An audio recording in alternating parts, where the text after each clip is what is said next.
Welcome to SoFlo TV again, everybody. It's your host with the most. That one in name. That one in name. Food for thought. Brains there.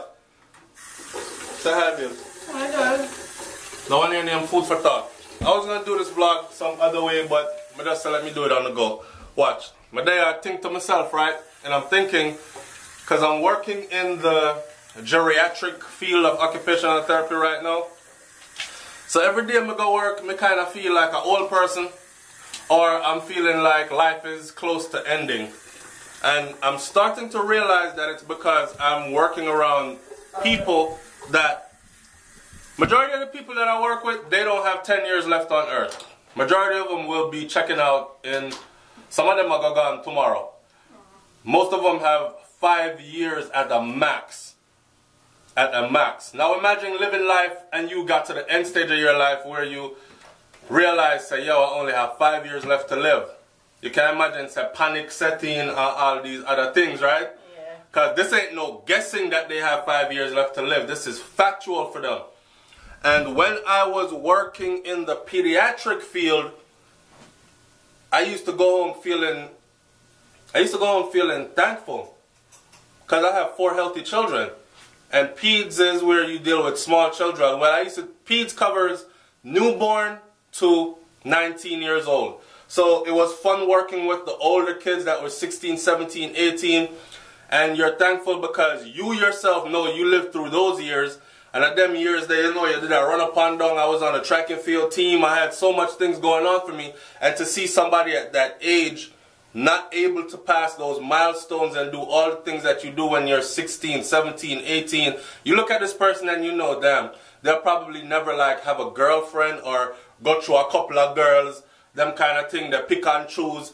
They'll probably never have companionship. You know, your first sexual experience and all these other things. They'll probably never go through all the normal milestones.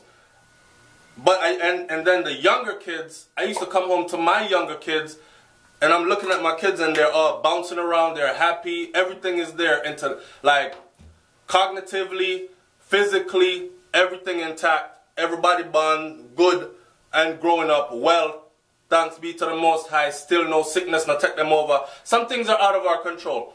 But today, me at the laundry, I'm just think to myself and I'm thinking, damn, a lot of us really do get up every day and act like say we're in control of all things and we there forever.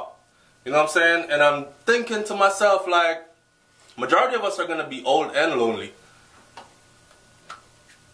Majority of us are gonna be old and lonely. You see, one time you're young, you think say, what was the saying? I don't chase them, I replace them. Yeah, and on to another one and all that. Yeah.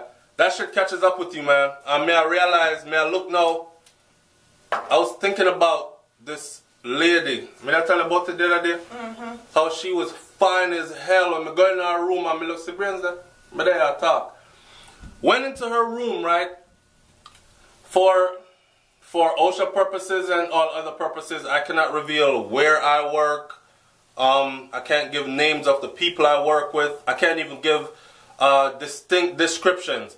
I can be very vague, just to bring across my story. I could get into real trouble for this, and if they connect, that's why I never wanted to connect this SoFlo TV with my field, even though I want to say more about that field and encourage people to get into that field. Me even I try to convince this one if I left nursing and come over into OT. But anyways, I went to this one lady's room, and of course she's older now. Not to mention the one who reached 40-something years old and catch a raw stroke and one side of her body don't work anymore, and she understands everything that you say, but she cannot communicate anymore. The one that did that say I talk when she talk, a tip-a-tie. Yeah. Imagine if a stroke lick you in your 40s. Going into her room, let's talk about her first. Going into her room. This was a young black girl. Going into her room now, me look on the walls around her room and all I see was pictures of party, nice cars, like all the men she had ever been with were what we call ballers. You know what I'm saying? They had nice cars, they had a whole lot of money. If you see her party pictures on her room wall, niggas used to shower her with gifts. Pardon me saying niggas, but when speaking to a certain group of people, you have to use them language. So now people are going to understand when I say niggas. So anyways, I know a lot of people take offense to that, but back to what I'm really trying to say. When I go into her room and I look at all the pictures and look at her when she was healthy and she was looking so young and fresh and big bottles popping and all this money I splash on everything. And then we look at her now and I'm thinking, damn, that life is so over for her and it happened so fast. I'm sure she thought she had time. I'm sure she thought she was going to grow old and still be healthy and have somebody to be there for her. But can I imagine how much man she fling with a pum pum that get, and not one of them will call or come by to see her in her condition that she's in now. Worst part is, she didn't pursue anything, a career in anything. She didn't have money saved up. She didn't have insurance to cover her health or anything. So she was one of the people at the facility where they took care of her at the basic. She's housed at the facility because her stroke is fresh. She needs medical attention around the clock. And if there's an emergency, she is safer there because nurses are in there and doctors are on call or on hand. And she could get it right away. She's not fit to live at home by herself anymore, right? So she's in at the facility. But as far as getting physical therapy, occupational therapy, speech therapy, she didn't have any of those things. And she kept begging us every day, man. She was like, somebody I beg with to do things with her. Like, can y'all do something with her? She's young still. She, you know, it's sad to see her like that. And nothing is available to her.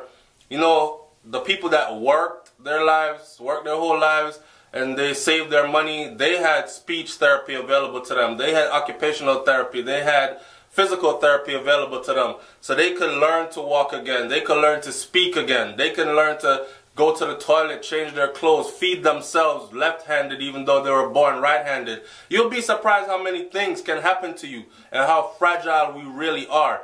The next one, I want a white woman. She know, I went into her room. Miss Beauty Pageant Queen, I mean, she was fly. You can see her pictures. I think Miss Sorority, some sorority she was into, you know, lived a good life. Pretty as hell in her young days. And then I look at her now, and same issues with her. Most of her functions are gone. There ain't no men around. And I was looking at the lady and I'm thinking to myself, imagine how many men like really tried to talk to her that are around today and are somebody today and have their life set. But she was like, please. You know, give people that kind of attitude. I'm not saying run out there and talk to every man where I try to talk to you. You know, justify nothing. I'm just saying, imagine, this video is called Food for Thought. I was just sitting there thinking how we take everything for granted and how we really think that we're always going to be good. For one, our lifestyles are going to catch up to us. So a lot of us who do the partying 7 days a week and you drink and you smoke all the time, your stroke is coming, your heart disease is coming, your whatever it is on the list that goes with all these things, it's coming and it's going to catch up to you sooner or later. That's why more time I say balance the scales. Go through your period where you live fucked up and then go through your period where you clean yourself out and go through some meditation. And you know what I say? And then for those who have hereditary issues, you can't control that. You can try to. Things happen regardless. People that live fit. Oh, I'm a vegan. I don't eat meat. No dairy products, no nothing. I exercise, healthy, everything. And boom, friggin' massive heart attack. Yeah. Like, you know what I'm saying? That's somebody that tried. And that happens a lot. And that's somebody that tried really, really hard to live the right way, so to speak. Take care of their health and whatever. So, as much as there are things that are in control, and I encourage you to control the things that you can control, discipline yourself to control the things that you can control, because life is going to throw shit at you. I say shit. Life is going to throw shit at you that you definitely have no control. Man, look for yourself, man. I would have cried. No control over. This video is neither here nor there. This is just food for thought. Alright? Just food for thought. And again, a lot of us are going to be old and lonely. Yep. On to the next one. I don't chase them, I replace them. We'll see. I want you to remember this video and remember that I said this. Tuck it in the back of your brain and leave it there for a couple of decades, right? And then when you start going through your issues, remember what I said. Old and lonely. Baby, take your vitamins. If I take my vitamins. You see? Should I ask my boy if I take my vitamins? I'm going to say this in closing. Yeah, I take mine this morning. My grandparents, them still there together. And when I go to Jamaica, that's one of the beautiful things that I like to see. Because they're in their 80s and 90s. Actually, them just hit 90 and 91. And they're more fitter than the average American that's their age, right? But now things are start to catch up with them at that age, which is natural, normal. We're all going to go through it if we live that long.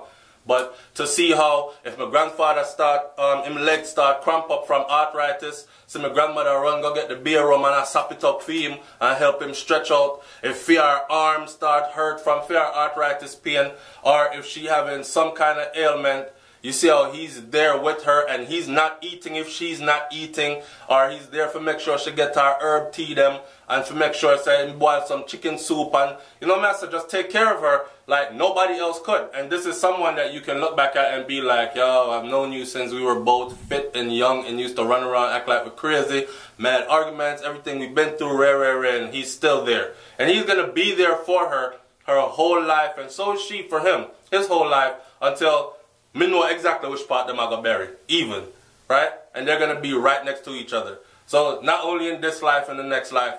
So it's stuff for us to think about. I'm going to cut this video short right here. Leave it where it's at. Food for thought. It's SoFlo TV, man. I'm up out of here. Peace. Bye, guys.